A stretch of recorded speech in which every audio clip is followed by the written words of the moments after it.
Mtazamaji wa PMTV Tanzania, karibu katika update za PMTV. Tupo hapa tena kwa ajili ya kujuzana mengi ambayo unapaswa kuyajua. Sasa ninayo update nyingine kumhusu Trump, ambapo Trump aachilia fedha za Iran zilizozuiwa kununua chakula Marekani.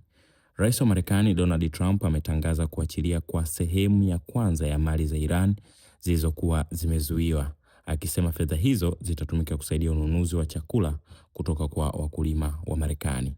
Kwa mujibu wa taarifa kutoka Tehran, gavana wa benki kuu ya Iran Abdul Nasser Hemati amethibitisha kuwa dola bilioni 6 za kwanza zilizofunguliwa zitatumika kununua chakula na dawa, ikiwa ni sehemu ya makubaliano yaliyofikiwa kati ya Iran na Marekani katika mwaka 1402 kwa kalenda ya Iran. Hemat amesema pia kuwa fedha nyingine kiasi cha dola bilioni 6 mara zitakapofunguliwa zitaelekezwa kwenye ununuzi wa bidhaa ambazo hazimo kwenye orodha ya vikwazo vya kimataifa dhidi ya Iran.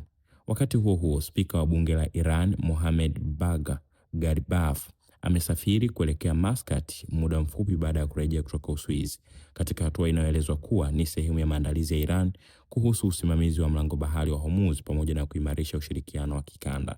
Aidha, Rais wa Iran Masoud Pezeshkian anatarajiwa kufanya ziara nchini Pakistan katika siku zijazo kama sehemu ya juhudi za kidiplomasia za kuimarisha uhusiano wa mataifa ya eneo hilo.